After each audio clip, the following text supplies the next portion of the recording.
Something About Victoria. Alors si ce nom ne vous dit rien, je ne peux que vous proposer de vous rendre sur ce blog. Un blog initié par Victoria Montfort, comédienne, animatrice de TV, passionnée de mode, de voyage, et qui a décidé de partager toutes ses passions via ce blog, et grâce notamment à une collaboration avec différentes marques. Mais pour vous parler de ce blog et de cette belle aventure, je vous propose d'accueillir sur ce plateau Victoria Montfort. Bonjour Victoria. Bonjour Rebonjour, Xavier. ça va? Très bien, et vous? Très bien. Alors je vous laisse prendre place derrière l'ordinateur. Je crois que vous allez nous dévoiler tout ça via votre blog, tout simplement. Something About Victoria. Exactement, Something About Victoria. Alors déjà, bonjour à tous. Merci d'être présents ce matin pour cette première journée de cette première édition du Swiss Web Programme Festival. Je suis ravie d'être là et je suis là donc pour vous parler de mon blog qui est l'une de mes activités au quotidien, qui est ma deuxième activité puisque je suis comédienne à Paris, comédienne de théâtre, un petit peu de cinéma, et j'ai également une émission que je présente sur la chaîne de télévision D8. Et ce blog vraiment anime toutes mes journées au quotidien. C'est vraiment un travail de tous les jours. Et au fur et à mesure, ce blog prend une dimension vraiment professionnelle et une dimension business. Donc, je vais vous parler de tout cela. Alors, je vais commencer par me présenter et présenter un petit peu mon parcours. Et puis, comment m'est venue l'idée de créer ce blog, Something About Victoria, un blog français et entièrement traduit en anglais. Donc, je vous présenterai ce blog. Je vous présenterai également le contenu de toutes les rubriques que j'alimente au quotidien sur mon blog. Ensuite, on verra ensemble pourquoi c'est devenu un vrai business pour moi et une deuxième activité professionnelle. Je vous parlerai des différentes collaborations que j'ai pu avoir cette année avec des marques que j'aime, des marques très prestigieuses, françaises ou étrangères. Et puis enfin, on verra peut-être ensemble aujourd'hui qu'est-ce que l'avenir d'un blog, comment on peut envisager cette activité d'ici 2, 5 ou même 10 ans. Et puis, si vous avez des questions, on terminera ensemble par des questions-réponses. Voilà, alors déjà pour me présenter, donc, je suis une Parisienne de 26 ans. J'ai fait une formation de journalisme après un bac économique et social. Et j'ai toujours été partagée entre cet amour, cette passion du jeu et de la comédie et cette envie d'écrire, avoir une plume qui me ressemble, d'où mes études à la base, en tout cas, de journalisme. Et donc après un bac plus 4, tout naturellement, c'est vers la télévision que je me suis tournée. J'ai commencé à travailler pour le groupe M6 sur la chaîne W9. Et puis un peu plus tard pour la chaîne D8 qui a été récemment rachetée par le groupe Canal en tant qu'animatrice d'abord. Et au fur et à mesure de mon travail, je disais, et puis je prenais des cours de théâtre, et puis je disais dans les interviews que c'était mon rêve de finalement me tourner plus vers la comédie. Chose qui s'est passée en 2007 où j'ai joué ma première pièce de théâtre au gymnase à Paris. Donc j'ai vraiment après continué ma carrière plutôt vers la comédie, le théâtre, la scène que la télévision et l'animation qui pour moi est un métier complètement différent où l'on peut moins jouer et moins se projeter en tout cas dans l'artistique. D'où mes débuts donc, au théâtre. J'ai joué plusieurs pièces à Paris, ça a fait un petit peu l'effet boule de neige. Et puis récemment, j'ai tourné dans 2 longs métrages français de comédie. L'une qui s'appelle Babysitting, réalisée par Philippe Lachaud, et l'autre, Amour sur place ou à emporter, aux côtés de Amel Chabi et Noum Diawara. Et donc, vous allez me dire pourquoi une comédienne qui travaille, qui est sur scène et qui aime écrire, avait envie de se plonger dans complètement autre chose. Eh bien, je vais vous répondre. J'ai eu l'envie de faire ce blog pour, au départ, en fait, regrouper toutes mes passions communes autour d'un espace artistique qui me ressemblait vraiment, qui était vraiment très personnel. Moi, je suis une fille très curieuse de la vie. J'aime voyager, j'aime le style, j'aime la mode. J'aime aussi découvrir des belles adresses, tester des restaurants, des habitudes de vie dans d'autres pays. Et donc, je me suis dit, il y a quelque chose à faire pour regrouper en fait toutes ces passions et animer d'autant plus mon quotidien, puisque vous le savez, une comédienne ne travaille pas tous les jours. Il y a des moments où on est dans l'attente d'un rôle, il y a des moments où on est en écriture, des moments où on est en répétition, mais moi j'avais envie de dynamiser un petit peu toutes mes journées, non seulement celles où je travaillais et les journées que j'appelle les journées hors tournage. Donc ce blog Something About Victoria, je l'ai créé, il a été lancé en janvier 2014. Et je vous expliquerai un petit peu, il a été en fait relayé grâce à un ancien blog sur lequel j'étais associée, un blog qui s'appelait Blondie's Notes et qui a duré également quelques années.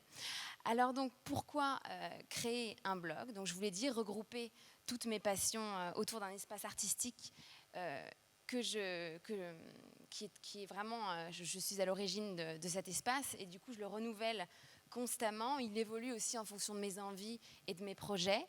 C'était également l'opportunité de réunir en fait les followers, les personnes, les téléspectateurs ou personnes qui me suivaient sur mes activités artistiques, que ce soit sur D8, sur mon émission ou même au théâtre ou qui avaient pu voir des apparitions au cinéma. Et aussi les autres personnes qui me connaissaient peut-être un peu moins en tant que comédienne, mais qui m'avaient suivie sur mon ancien blog Blondie's Notes, où j'étais associée avec une amie journaliste.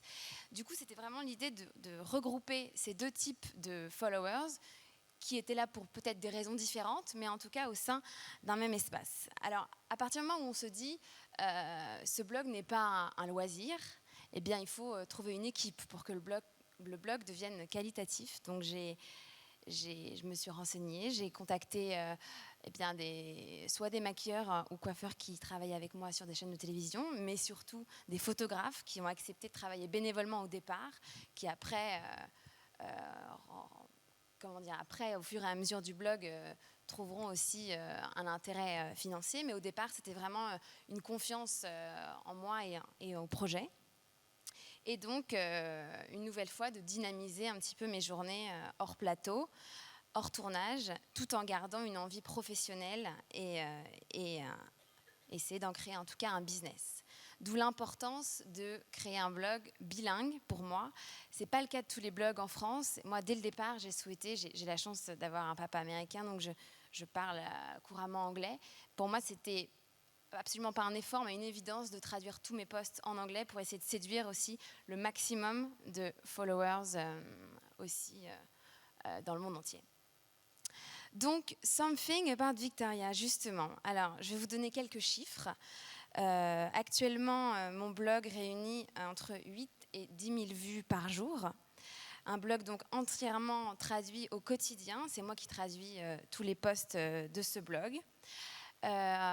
Sur le ton, j'espère que vous aurez l'occasion de lire certains de mes posts, mais j'ai voulu avoir un ton différent de ce que j'ai pu lire sur d'autres blogs que je suis.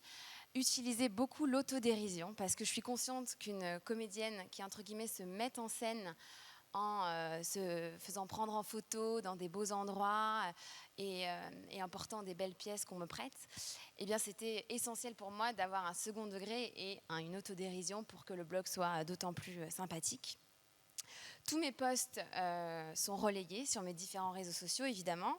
Twitter, où j'ai actuellement à peu près 28 000 abonnés. Instagram, 11K. Et sur ma page Facebook, qui est uniquement dédiée à ce blog. La page Facebook s'appelle Something About Victoria, où j'ai à peu près, je crois, un peu plus de 5 000 abonnés, qui est une page différente de la page que j'ai créée en tant que comédienne Victoria Montfort. Pour moi, ce sont deux activités complètement différentes. En termes de posts, je publie soit tous les jours, soit tous les 2 jours. Et pour essayer de fidéliser le maximum de personnes, évidemment, il n'y a pas de vacances sur un blog. Dès qu'on est en voyage, pour moi, c'est encore une plus belle opportunité de publier et d'attiser un petit peu la curiosité de mes lecteurs.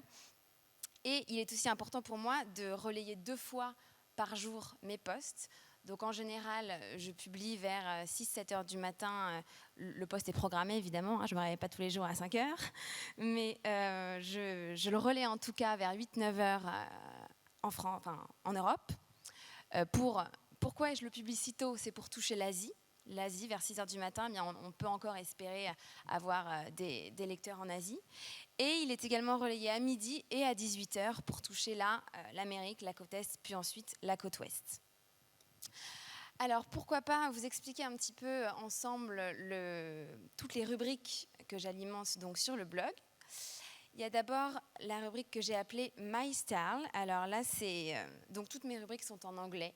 C'est des mots qui sont évidemment que tout le monde comprend, j'imagine. Et même si mes posts sont en français et anglais, en tout cas, mes rubriques sont en anglais.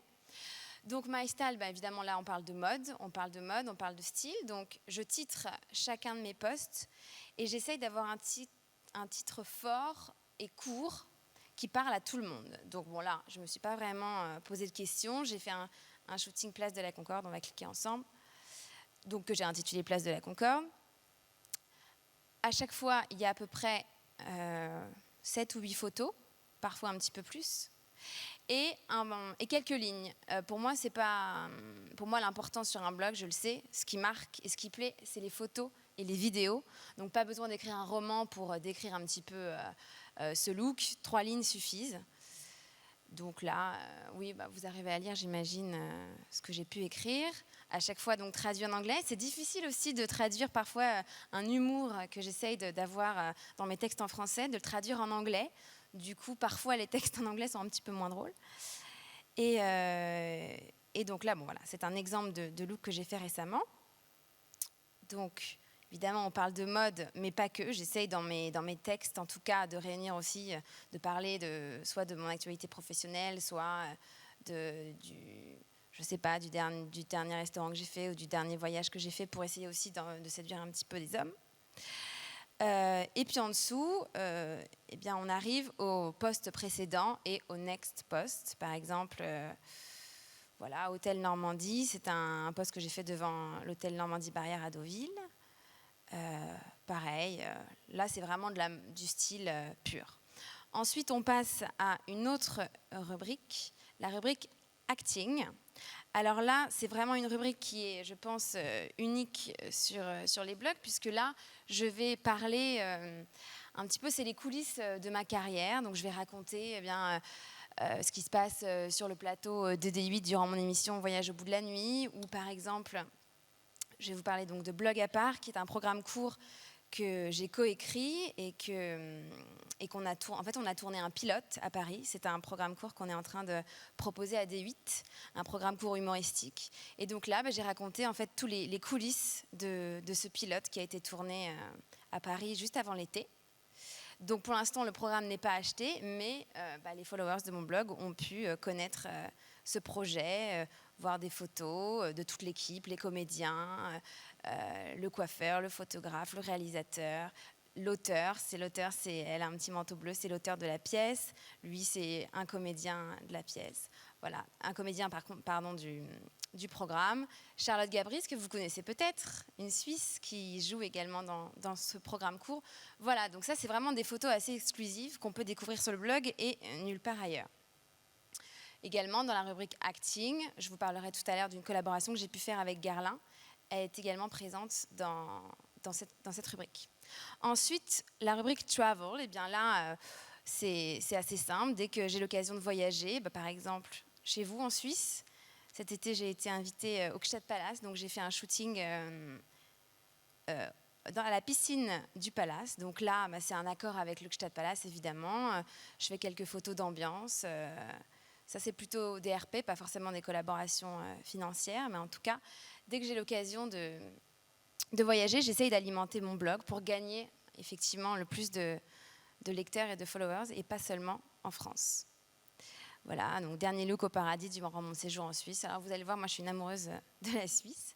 Donc voilà, Travel, c'est dès que j'ai l'occasion de voyager, j'illustre un peu ça au Japon, à Tokyo, à Kyoto. Là, je mêle en fait, dès que je fais un voyage, même pour le plaisir, il devient entre guillemets professionnel grâce à ce blog, et j'essaie d'en tirer le maximum d'enrichissement et d'avantages. Ensuite, il y a la rubrique Inspiration, qui est, là c'est là où je poste un petit peu moins sur cette rubrique, puisque c'est plus difficile de toucher des lecteurs, mais je le fais. Par exemple, durant mon séjour à Las Vegas, j'ai réalisé un post sur l'atelier, où j'ai été invitée à dîner à l'atelier au MGM Grand.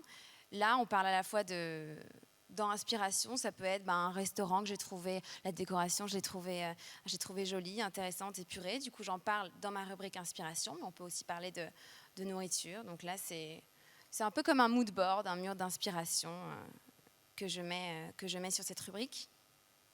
À chaque fois, il y a des mots-clés qui permettent de retrouver mon article, que ce soit sur un moteur de recherche ou sur mon blog. Par exemple, vous allez sur la petite loupe rechercher, vous tapez MGM ou l'atelier et vous tomberez directement sur cet article.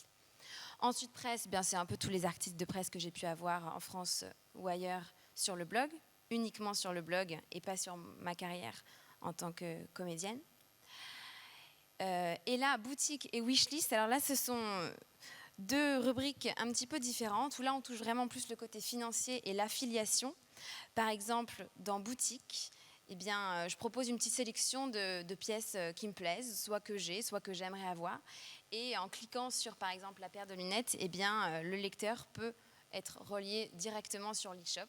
Et on verra par la suite que moi, je touche une commission, en fait, une commission sur le panier d'achat de chaque lecteur qui, en passant par mon blog, réalise un achat sur le site en question. Et Wishlist, pareil, c'est de l'affiliation, mais c'est une sélection un petit peu plus personnelle.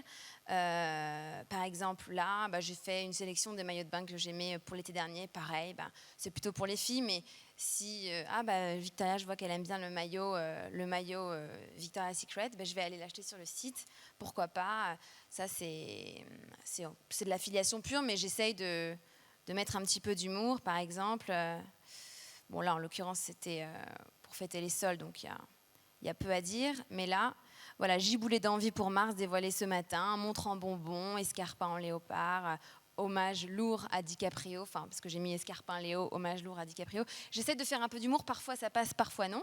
En tout cas, j'essaye. Et voilà, là, c'est une petite sélection que j'ai pu faire au mois de mars, je crois. Donc voilà pour la présentation du blog.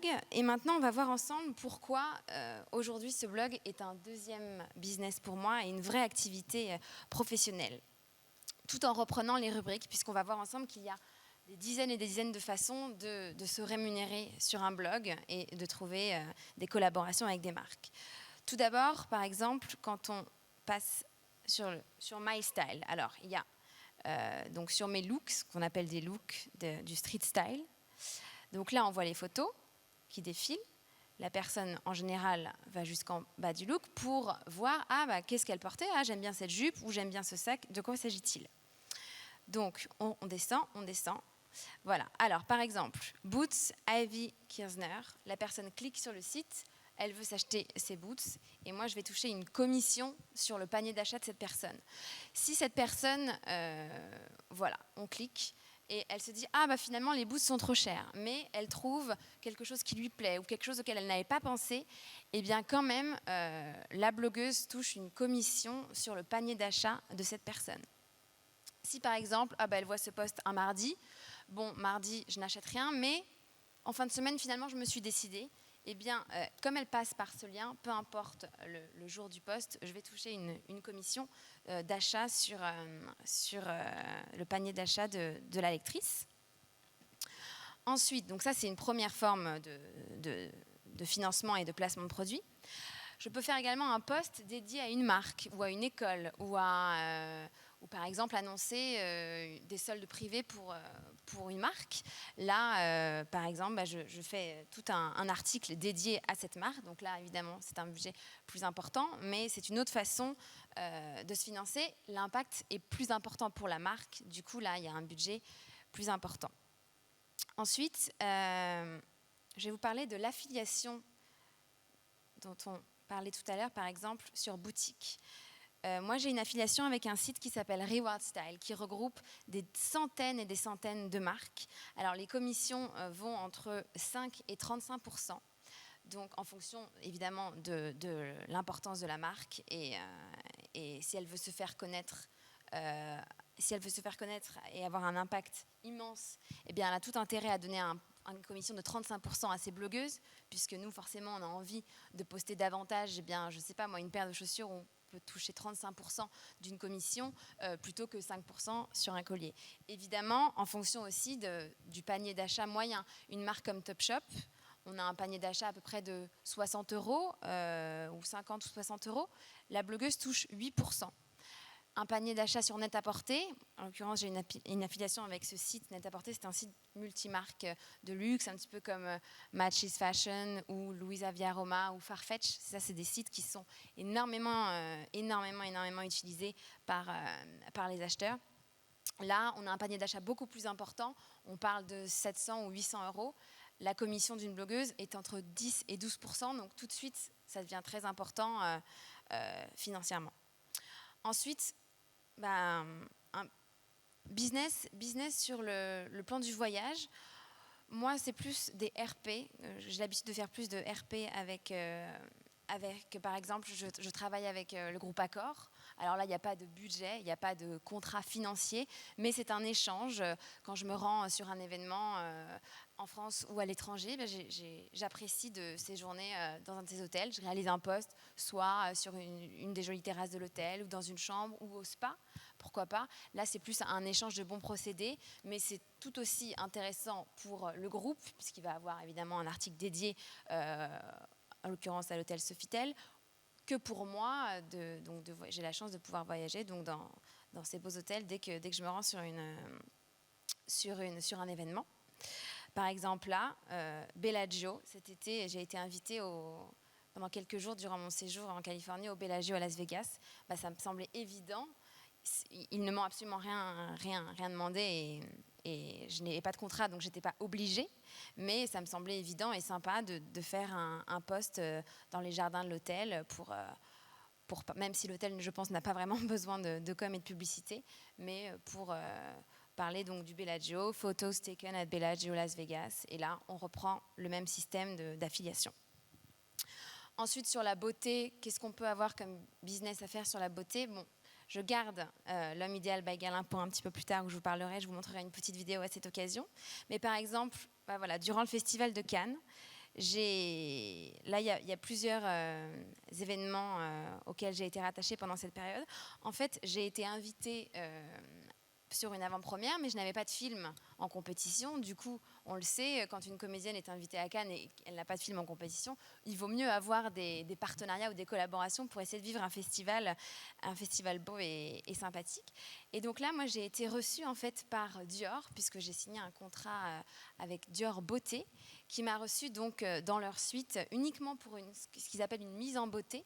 Donc juste avant la montée des marches, moi j'avais effectivement aucun rendez-vous de Calais puisque je n'avais pas de film, mais grâce à mon blog et grâce à cette collaboration avec Dior, collaboration totalement sans aucun budget financier, sans aucun contrat financier, c'est le mot que je cherchais, eh bien, j'ai eu la chance de pouvoir faire cette mise en beauté, d'avoir été reçue dans la suite Dior du Majestic et d'avoir pu, donc là c'est des photos de la suite Dior au Majestic, et d'avoir pu vivre un festival effectivement comme si j'étais une grande actrice américaine, ce qui n'est pas encore le cas, je vous rassure. Donc là c'est des images. Bon, j'ai été reçue effectivement, il y a de tout à Cannes, où j'ai été reçue par une marque de lingerie, Chantel, qui m'a offert des parures. Là, c'est les robes que l'on m'avait prêtées pour la montée des marches. C'est des partenariats et surtout une confiance en fait sur la durée qui, moi, me plaît en tout cas sur la beauté, sur mon blog. Il n'y a aucun budget, c'est plus des RP, il n'y a aucune obligation derrière de publier.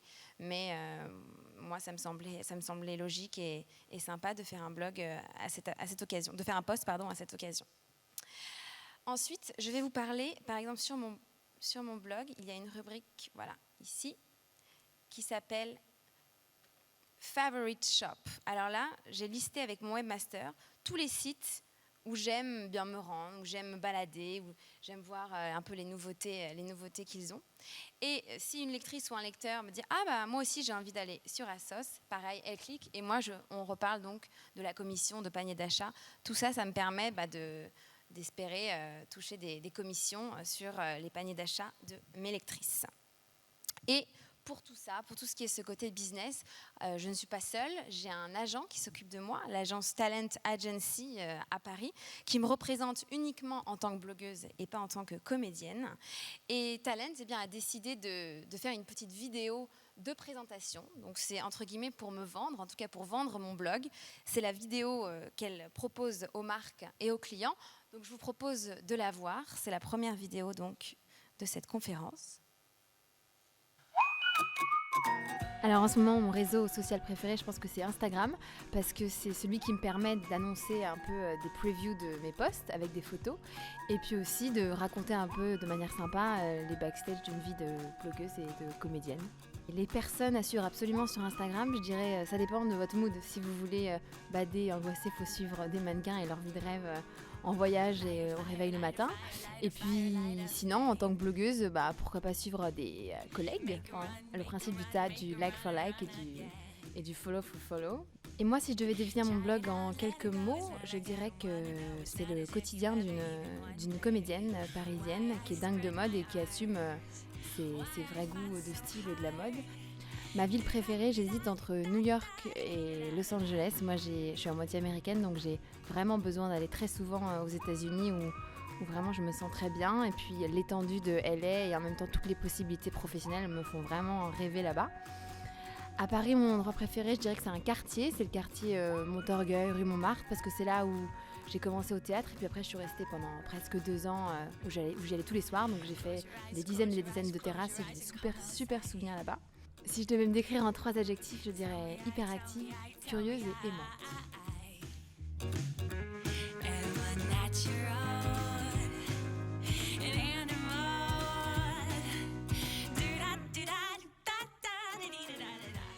Voilà, donc là c'est la vidéo que mon agent envoie aux marques et aux clients pour me proposer, en tout cas proposer mon blog.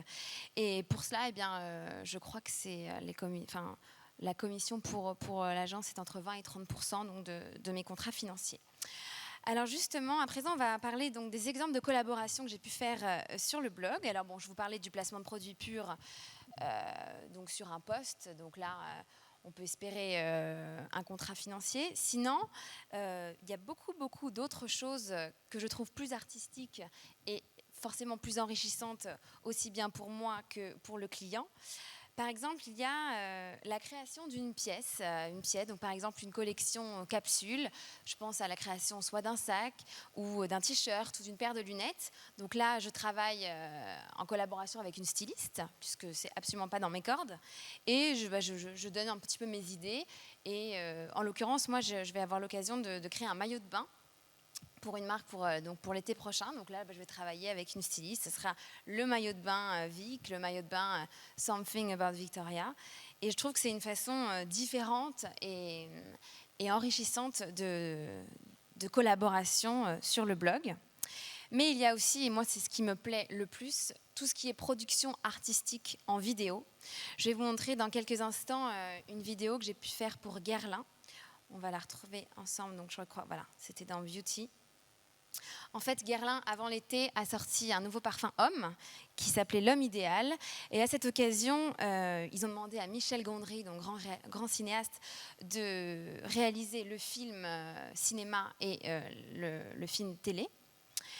Donc pour L'Homme Idéal. Et ça ne suffit pas un lancement cinéma et une pub télé, il faut accompagner un petit peu sur la durée tout ce lancement de parfum.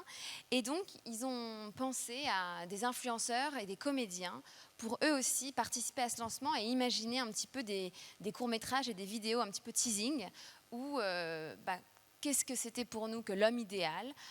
La phrase d'accroche de Guerlain, c'était « L'homme idéal est un mythe, son parfum une réalité ». Et donc, il y avait des petits exemples de sketchs qui montraient que l'homme idéal, messieurs, n'existe pas.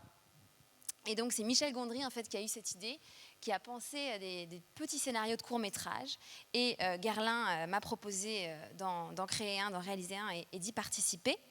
Je vais donc vous le montrer, cette petite vidéo teasing pour Guerlain. Ouais, maman, c'est moi. J'ai un truc à te raconter. Tu sais, samedi soir, on avait l'anniversaire d'Emma. Oui, l'anniversaire surprise. Et Thomas, il l'a appelé pour confirmer l'adresse. Si, je te promets. Ne l'écoutez pas, Sylvie, elle raconte n'importe quoi. C'est Martine, son prénom, à ma mère. Martine. Oui, c'est Thomas. Il t'embrasse, ouais. Ok, maman, je te laisse. Je te rappelle, bisous. Bisous, Sylvie. Mais arrête! Voilà, donc là, c'est l'exemple d'un teasing parfait, puisqu'on ne sait pas trop de quoi il s'agit. On ne se doute pas forcément que c'est le lancement d'un nouveau parfum. Et c'était en tout cas le souhait de Gondry. Donc ce petit film a été relayé sur le site de Guerlain, sur mon blog, en prévision donc, du lancement, je crois 2 semaines avant le lancement du parfum. Donc on a contacté des comédiens et des influenceurs. Il y a aussi une autre forme de collaboration artistique qui m'a plu de faire. C'était pour Van Cleef & Arpels au moment de le lancement de leur collection Cosmos. Il y a quelques mois, eh bien, donc, j'ai été invitée à découvrir cette collection dans les salons de la place Vendôme. Et à cette occasion, ils ont réalisé un flipbook. Ça s'appelle comme ça. C'est plusieurs photos réunies sur un petit livre vivant, si je puis dire. Je vais vous montrer tout de suite ce qu'est un flipbook avec Van Cleef.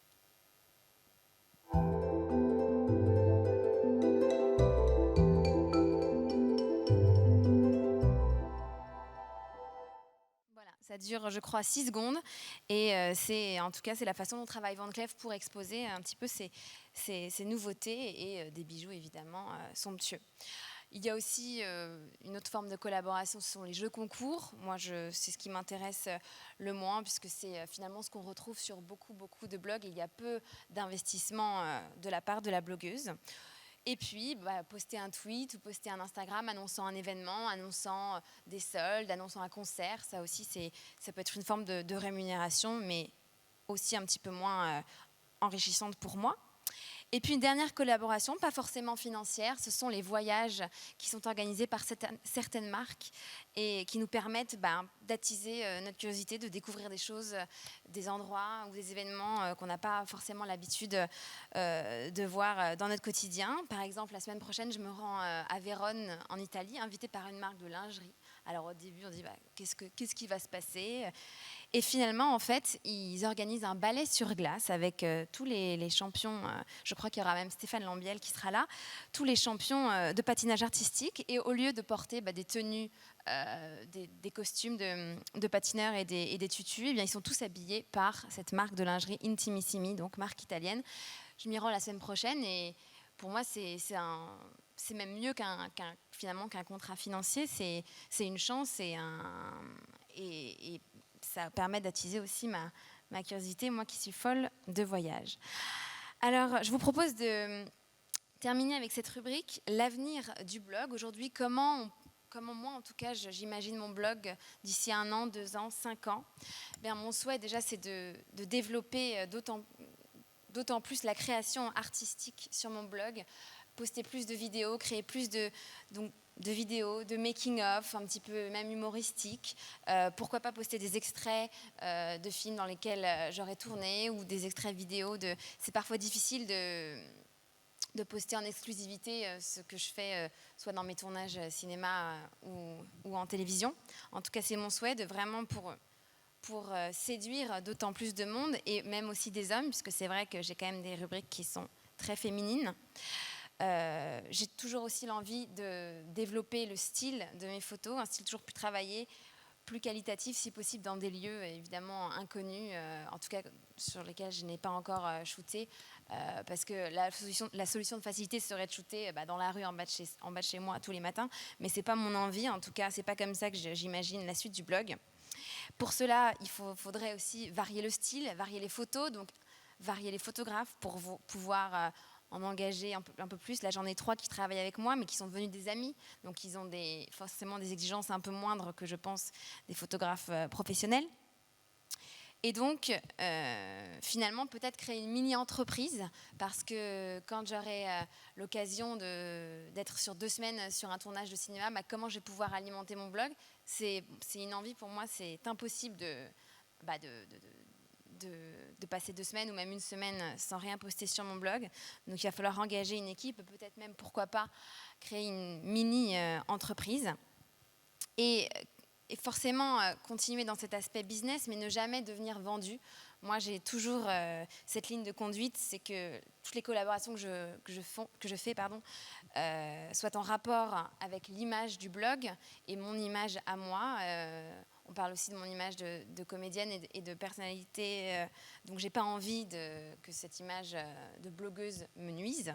Donc, c'est vraiment l'envie de travailler uniquement avec des marques que j'aimais avant de créer ce blog, que je portais peut-être parfois avant de créer mon blog, et des marques que je suis et que j'apprécie.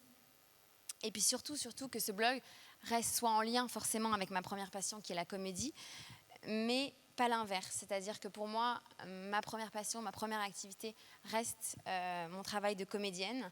Je n'ai absolument pas envie que ce blog prenne une ampleur trop forte qui m'empêche d'apprendre, de travailler mes textes, de travailler mon outil de comédienne. Et du coup, d'où la nécessité d'avoir une équipe en qui je peux vraiment faire confiance et avec laquelle je puisse travailler même quand moi je suis en tournage ou pas sur place. Et voilà, en tout cas, mon blog, j'en suis très fière, mais ça reste un loisir, oui, parfois un business, mais surtout une deuxième activité. Donc, oui, il est en lien avec ma première passion, mais il ne faut pas qu'il prenne le dessus là-dessus. Voilà, je voulais, avant de terminer et de répondre à vos questions s'il y en a, je voulais remercier toute l'équipe du Swiss Web Programme Festival, et notamment Bertrand Saillant, qui me fait confiance depuis quelques années maintenant. Et merci à vous d'avoir été là et de m'avoir écouté parler, monologuer. Donc là, j'ai un peu envie d'échanger. Donc si vous avez des questions, j'y répondrai avec grand plaisir. Merci beaucoup, Victoria, pour cette présentation détaillée. Alors justement, est-ce qu'il y a des questions dans la salle? Il y a un micro qui peut venir vers vous. Alors, je ne crois pas qu'il y ait des questions. En tout cas, il y en avait sur Twitter. On a eu plusieurs questions par rapport à votre présentation, et notamment aux marques. Alors, une des questions, est-ce que les marques viennent directement vers vous, ou c'est vous qui devez aller démarcher ces marques? Non, les marques viennent directement soit vers moi en me contactant via mon blog, puisqu'il y a une adresse email qui m'est directement adressée, ou par mon agent, donc Talent Agency, qui s'occupe, je pense, de plus de 50% des collaborations que j'ai sur le blog. Et beaucoup de marques viennent vers vous. Comment ça se passe? Est-ce qu'on peut quantifier? Comment ça se passe? Oui, toutes les semaines, finalement, j'ai des propositions. Après, il faut que ça soit en accord avec le blog, avec aussi la cible des lecteurs que j'ai et des followers. Et ça peut très bien être une marque... par exemple, même, je sais pas, moi, j'ai une proposition pour Kellogg's. On ne voit pas forcément le lien, en tout cas, avec mon blog, mais c'était pour une marque donc Kellogg's qui lançait en fait il voulait quelque chose de très healthy, très sport, bien-être. C'était du muesli, je crois. Et du coup, c'était l'idée de faire une vidéo de moi en train de faire du sport. Je suis une fille très sportive, donc du coup, on a su créer un lien. Par exemple, Guerlain, c'est un lancement d'un parfum homme, donc je vais effectivement ne jamais le porter. Mais on a su créer un petit teasing sympa où je dialoguais avec un garçon.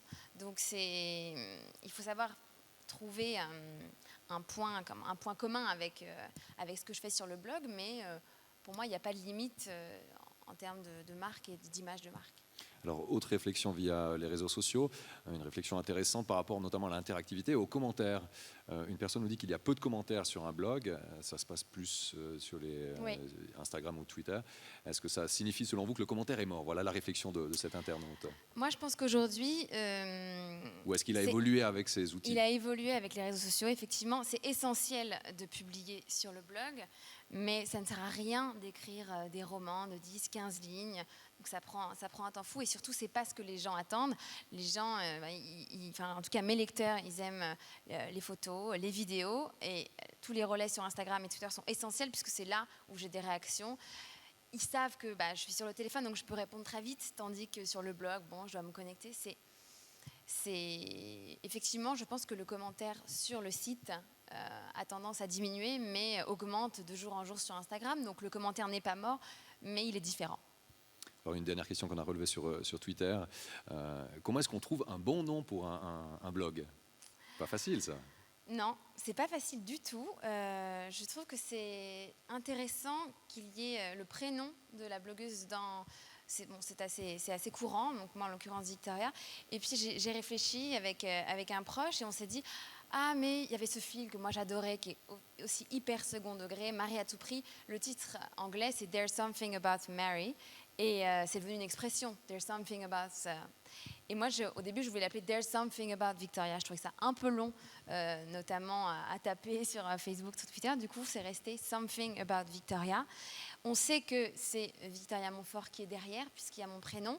Ce qui n'était pas le cas avec mon blog précédent, Blandy's Notes, où là, c'était un petit peu imagé. On ne savait pas qui étaient ces deux filles derrière. Là, c'est le cas.